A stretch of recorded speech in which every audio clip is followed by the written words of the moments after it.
नमस्कार, जय हिंद, वंदे मातरम प्यारे बच्चों। आज हम जो विषय लेकर आए हैं वो है करंट अफेयर्स। वीडियो को लाइक कर लीजिएगा, चैनल पर नए हैं चैनल को सब्सक्राइब कर लीजिएगा। मेरा नाम है अभिषेक प्रताप सिंह और मैं आप सभी का इस क्लास में स्वागत करता हूं। आज जो हम टॉपिक करेंगे वो बहुत ही महत्वपूर्ण है। सारी चीज़ें टू द पॉइंट हैं, कोई भी टाइम बर्बाद नहीं किया जाएगा आपका, और सारी चीज़ें व्यवस्थित ढंग से लाई गई हैं। तो सबसे पहले हम बात करेंगे अंतर्राष्ट्रीय संबंध एवं शिखर सम्मेलन की। तो विश्व हाइड्रोजन शिखर सम्मेलन 2025, इसका आयोजन 20 से 22 मई 2025 तक रॉटरडैम नीदरलैंड में किया गया। 24वीं हिंद महासागर रिम एसोसिएशन IORA की बैठक, यह बैठक वर्चुअली आयोजित की गई, जिसकी मेजबानी IORA अध्यक्ष श्रीलंका ने 21 मई 2025 को की। इसका विषय था भविष्य की पीढ़ी के लिए सतत हिंद महासागर। विश्व स्वास्थ्य सभा WHA का 78वां सत्र, यह सत्र 19 से 27 मई 2025 को जिनेवा स्विट्जरलैंड में आयोजित किया जा रहा है। 20 मई 2025 को प्रधानमंत्री द्वारा संबोधित सत्र का विषय था एक पृथ्वी एक स्वास्थ्य। पहला ओलंपिक अनुसंधान सम्मेलन 2025, इसका आयोजन गुजरात के गांधीनगर में 27 से 30 जनवरी 2025 तक राष्ट्रीय रक्षा विश्वविद्यालय में किया गया। इसका उद्देश्य 2036 के ओलंपिक की मेजबानी के लिए भारत की महत्वाकांक्षा को आगे बढ़ाना है।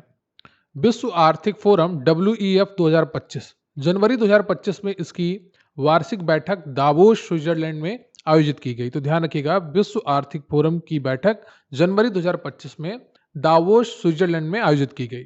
ब्रिक्स शिखर सम्मेलन एक बहुत ही महत्वपूर्ण टॉपिक है। 2024 में 16वें शिखर सम्मेलन की मेजबानी रूस ने की, और 17वें शिखर सम्मेलन जो 6 से 7 जुलाई 2025 को चला, और इसकी मेजबानी ब्राजील ने की, और ये रियो डी जनेरियो में आयोजित किया गया था। ठीक है, तो रियो डी जनेरियो में आयोजित किया गया था। 21वां आसियान भारत शिखर सम्मेलन, ये 10 अक्टूबर 2024 को लाओस की राजधानी वियंतियाने में आयोजित हुआ। 2025 का आसियान शिखर सम्मेलन मलेशिया के कुआलालंपुरम में 26 से 27 मई 2025 को आयोजित हुआ। इंडोनेशिया ब्रिक्स का सदस्य बना, तो ये बहुत ही इंपॉर्टेंट है। जनवरी 2025 में इंडोनेशिया ब्रिक्स समूह का पूर्ण सदस्य बन गया है। अगला जो हमारा टॉपिक है वो है रक्षा एवं सैन्य अभ्यास। उम्मीद करता हूं आप सभी ने वीडियो को लाइक कर लिया होगा, और चैनल पर नए हैं तो चैनल को सब्सक्राइब कर लिया होगा। हमारा जो पहला अभ्यास है वो है गोल्डन ड्रैगन 2025 सैन्य अभ्यास। ये चीन और कंबोडिया के बीच आयोजित किया गया, जो आतंकवाद विरोधी और मानवीय अभियानों पर केंद्रित था। हम बात करेंगे सूर्य किरण सैन्य अभ्यास की। भारत और नेपाल के बीच 31 सितंबर 2024 से 13 जनवरी 2025 तक सूर्य किरण अभ्यास का 18वां संस्करण नेपाल के सलझंडी में आयोजित किया गया। तो भारत और नेपाल के साथ जो सूर्य अभ्यास होता है, सैन्य अभ्यास, उसका नाम है सूर्य किरण सैन्य अभ्यास। ये 31 दिसंबर 2024 से 13 जनवरी 2025 तक आयोजित किया गया, और ये नेपाल के सलझंडी में आयोजित हुआ था। अगला जो सैन्य अभ्यास है वो है नोमैडिक एलिफेंट 2025 अभ्यास। भारत और मंगोलिया के बीच 17वां संस्करण उलान बटोर में आयोजित किया गया था। तो कौन सा है? नोमैडिक एलिफेंट 2025 सैन्य अभ्यास। ये भारत और मंगोलिया के बीच में 17वां संस्करण है, उलान बटोर में आयोजित किया गया था। तीसरी पीढ़ी की एंटी टैंक मिसाइल। तो भारत ने स्वदेशी एंटी टैंक गाइडेड मिसाइल नाग MK3 का सफल परीक्षण किया है। इसे फायर एंड फॉरगेट के नाम से भी जाना जाता है। अमेरिका का गोल्डन डोम। संयुक्त राज्य अमेरिका ने गोल्डन डोम नामक एक मिसाइल रक्षा कवच बनाने की घोषणा की है। यह परियोजना इजराइल के आयरन डोम से प्रेरित है। आयरन डोम एक निश्चित एरिया में काम करता है, लेकिन गोल्डन डोम जो है वो पूरे देश को, पूरे इलाके को सुरक्षा प्रदान करेगा।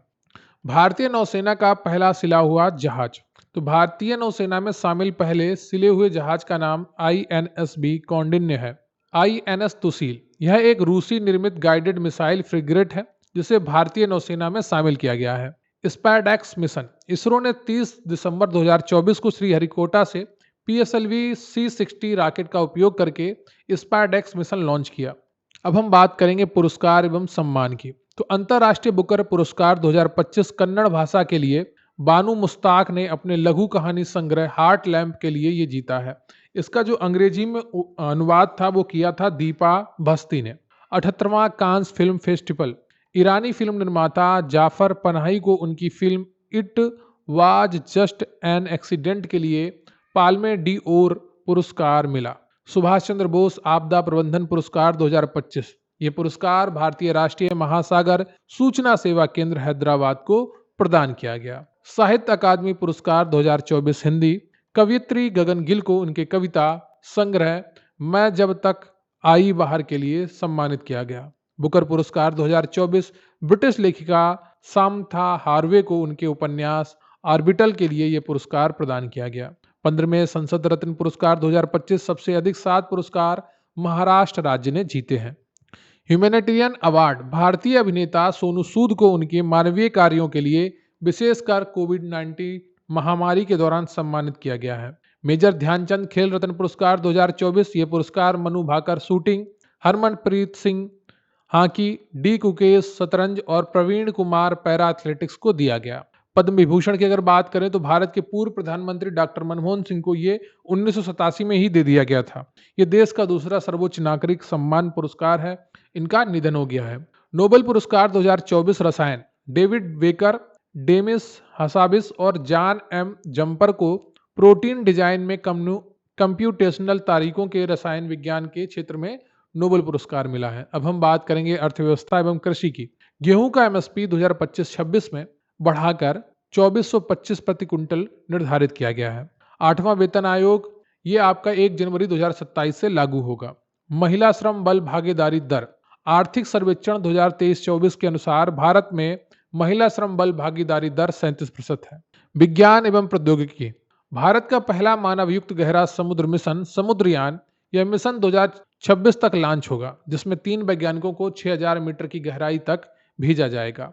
अंतरिक्ष में पौधों की वृद्धि का अध्ययन इसरो ने अंतरिक्ष में पौधों की वृद्धि का अध्ययन करने के लिए crops compact research module for orbital plant studies का परीक्षण किया। भारत का पहला वर्टिकल लिफ्ट रेलवे ब्रिज यह ब्रिज रामेश्वरम तमिलनाडु में बना है। अब हम बात करेंगे कुछ महत्वपूर्ण नियुक्तियों की। तो आईसीएआर के महानिदेशक के रूप में मांगी लाल जाट को नियुक्त किया गया है। इसरो के अध्यक्ष के रूप में वी नारायण को नियुक्त किया गया है। ये 11वें अध्यक्ष हैं। सीआरपीएफ के महानिदेशक ज्ञानेंद्र प्रताप सिंह को सीआरपीएफ का अगला महानिदेशक नियुक्त किया गया है। भारतीय उद्योग परिसंघ सीआईआई के अध्यक्ष राजीव मेमानी को वित्त वर्ष 2025-26 के लिए नियुक्त किया गया है। आरबीआई के नए गवर्नर बने हैं संजय मल्होत्रा। राष्ट्रीय मानवाधिकार आयोग एनएचआरसी के अध्यक्ष बने हैं न्यायमूर्ति बी रामा सुब्रमण्यम। याद रखिएगा, राष्ट्रीय मानवाधिकार आयोग के अध्यक्ष बने हैं न्यायमूर्ति B Rama Subramaniam. Puma India की ब्रांड एम्बेसडर बनी है पीवी सिंधु।